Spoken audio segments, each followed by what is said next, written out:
What would our world be like without nuclear weapons? Let us journey back 2,500 years to China for answers. Between 475 BC and 221 BC, China entered its warring states period. This land was not yet unified but fragmented into dozens of feudal states, including major powers like Zheng, Song, Qi, Lu, Kai, Wei, and many others. These states intermarried and exchanged hostages while simultaneously engaging in wars driven by royal ambitions for territorial expansion and dominance. During the 254-year Warring States era, historians have verified 230 separate military conflicts averaging zero point 0.9 wars per year. From China's unification under Qin Shi Huang in 221 BC until 1979, approximately 2,200 years. Historical records indicate about 1,492 years featuring significant warfare, meaning large-scale conflicts occurred roughly every 1.5 years on average. China's millennia-long history contains countless fascinating, moving, extraordinary, and thought-provoking stories. I will organize these chronologically and share them with you if you're interested in Chinese culture and history. Welcome to follow me as I guide you from China's origins through its historical development, customs, culture, and national character. Last time we discussed how Duke Zhong of Zheng's advisor Ji Zhong suggested forming an alliance with Chen to isolate Song before launching an expedition. So did Duke Zhong ultimately attack Song? Let's continue our story. Having concluded a peace treaty with Chen and thus secured his rear, Duke Zhong of Zheng prepared to launch an attack against Song. Minister Ji Zhong urgently intervened, saying, "Song holds a high noble rank and is a major state. Even the Zhou king must receive its ruler with guest rights. We cannot rashly attack without proper justification." He then proposed his plan. "Originally, your lordship was to pay homage to the Zhou king, but first postponed it for the meeting with Duke Shi of Qi at Ximen, then delayed again when Zhou Yu attacked. In my view, you should first visit the Zhou king.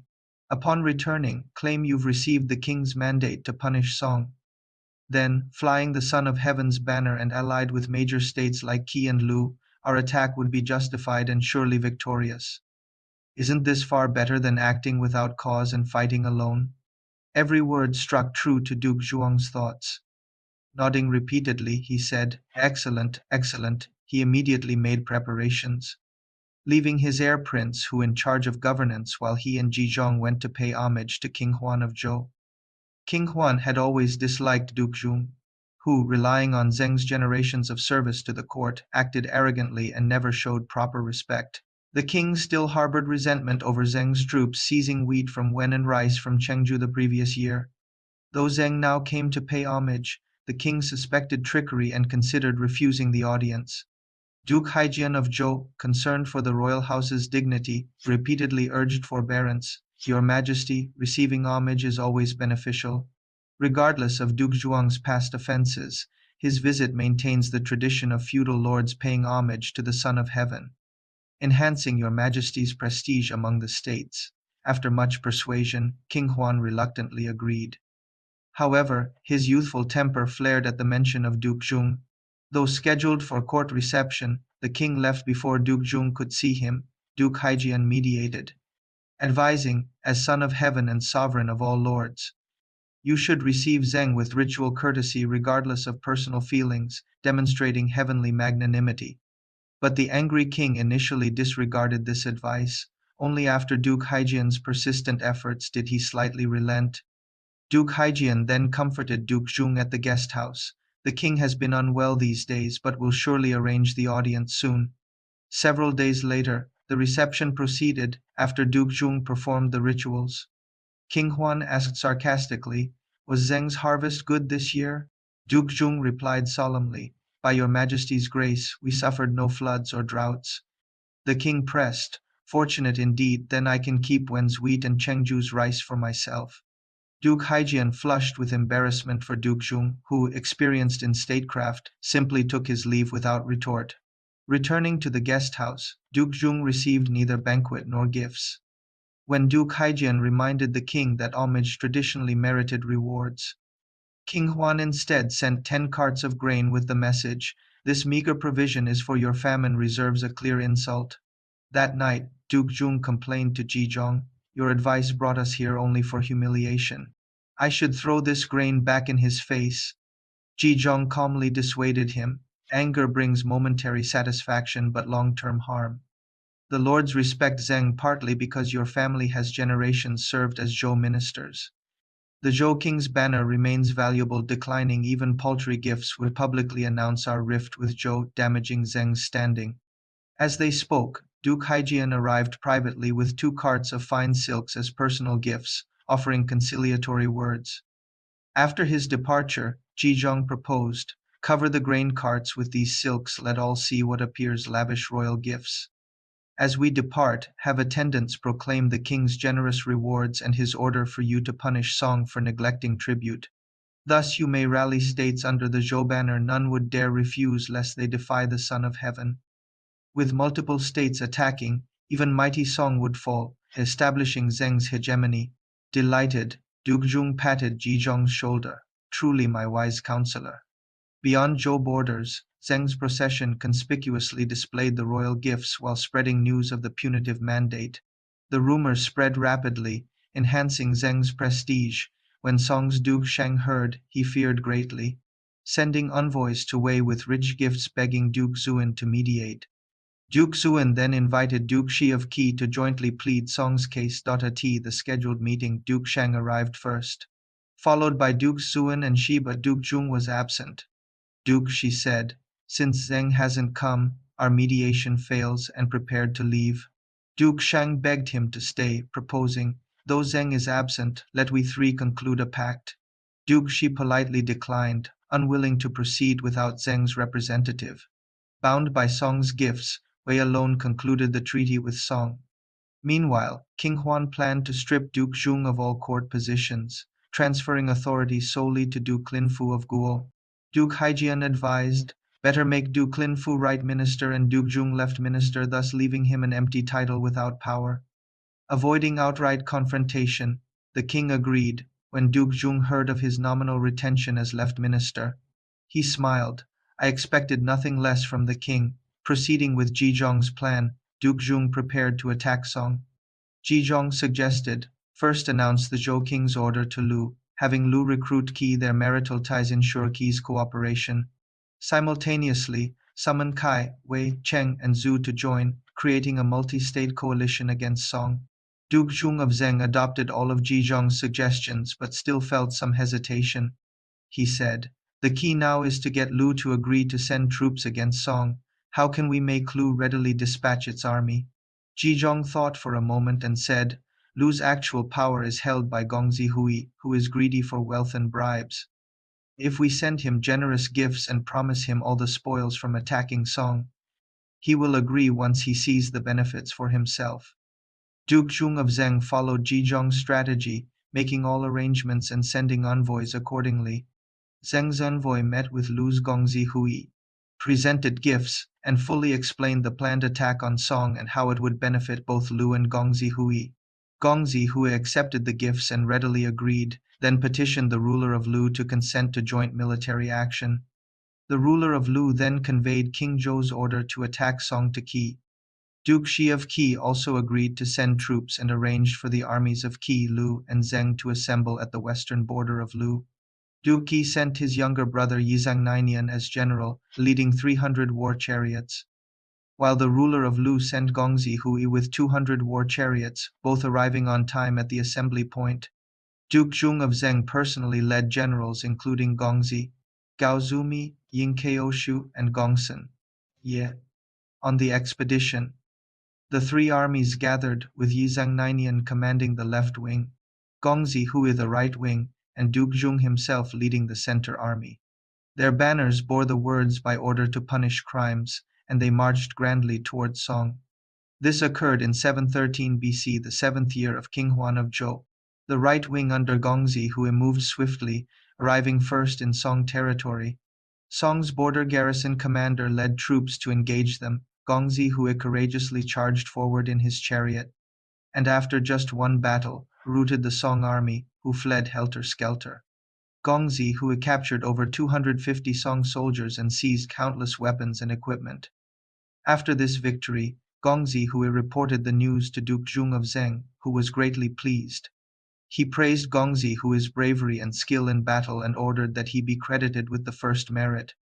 They then slaughtered cattle and sheep to reward the soldiers. Duke Zhong of Zheng then ordered a divided advance. Ying Keoshu and Gongzi who were to lead troops to attack the city of Gao, with Gongzi providing support Gongsun, Ye, and Yizhang Nainian were to attack the city of Fang, with Gao Zumi providing support. Duke Zhong remained at the main camp, ready to dispatch reinforcements as needed. When Duke Shang of Song heard that Zheng Qi, Lu and other states were jointly attacking Song, he became very fearful and summoned Kong Fujia to discuss countermeasures. Kong Fujia said, I sent people to the court to investigate. King Zhou never issued any order to attack Song. Zheng Wuxing is falsely using the royal banner. Qi, Lu and others, unaware of the truth, were deceived into joining the attack. Kai and Wei did not believe their lies and did not send troops. Now that Duke Zheng is personally leading troops here, their country must be undefended. We can send generous gifts to Wei and have them jointly attack Zheng with Kai while it is vulnerable. When Zheng hears their country is under attack, they will surely withdraw to address the domestic crisis. Once Zheng's troops withdraw, Qi and Lu's armies will not remain alone, and Song's danger can be resolved. Duke Shang of Song found this reasonable and ordered Kong Fujia to lead 200 war chariots, bringing gold, white jade, colored silks and other gifts. Rushing overnight to Wei to request military assistance in attacking Zheng, Duke Zuan of Wei, having received the gifts, sent Right Zaichu to lead troops and jointly attack Zheng's capital Xingyang with Kong Fujia. Zheng's heir Prince Huan Jizhong issued orders to defend the city while sending urgent messages to Duke Zhong of Zheng, urging him to quickly return for rescue. By this time, the Song army led by Kong Fujia and the Wei army led by Right Zaichu were already rampaging in Zheng's suburbs, plundering many people, livestock, grain and supplies. Seeing his vanguard victorious, Kong Fujia, filled with arrogance, wanted to press the advantage and capture Zheng's capital Xingyang. Wei's general Right Zaichu advised against it. No, surprise attacks succeed by catching the enemy unprepared.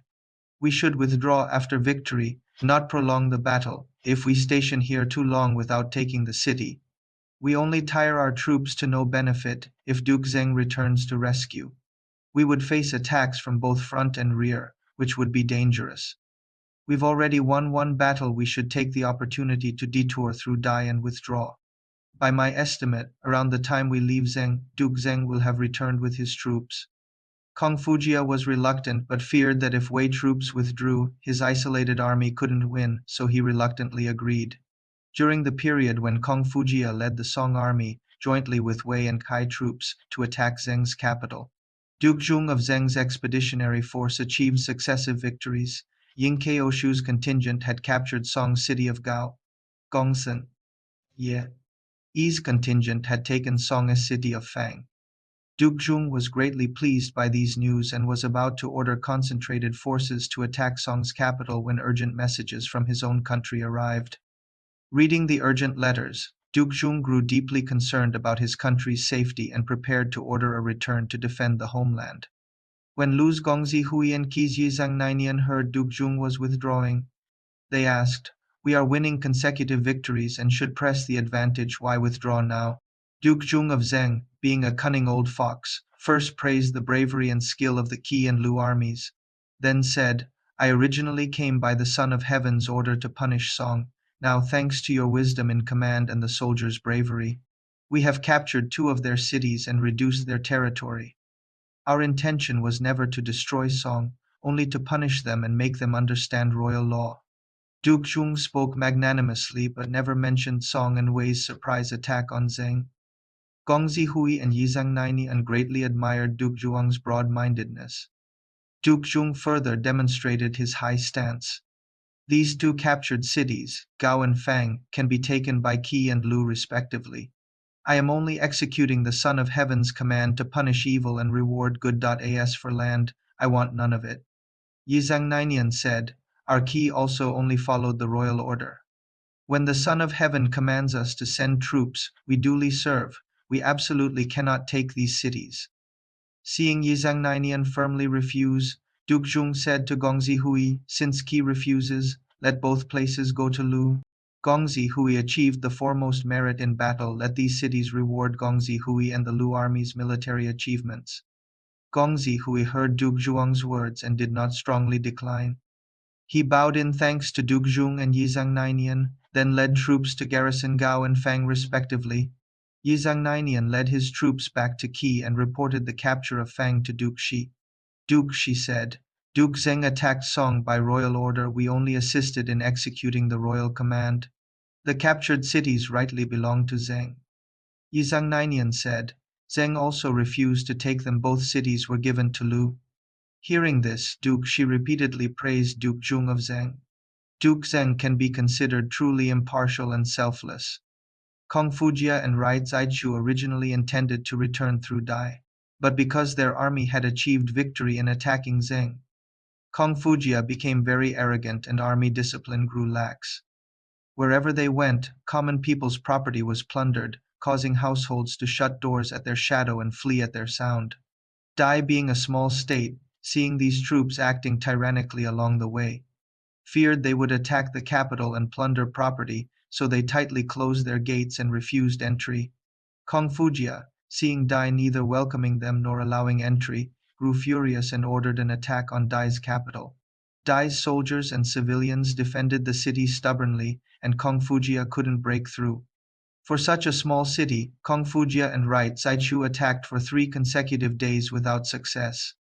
Growing angrier, Kong Fujia sent to Kai for additional troops to attack the city, even declaring, when we break Dai's capital, we'll leave not even chickens or dogs alive. Duke Jung of Zheng withdrew his troops to rescue his country. Mid-journey, he received reports that the Song and Wei troops attacking capital Xingyang had already withdrawn. Fearing interception, they detoured through Dai and were now attacking Dai's capital. Duke Jung laughed.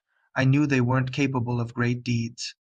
This Kong Fujia understands too little about military strategy. How can he attack another country's capital for extended periods while anger should be directed at saving his own country's crisis?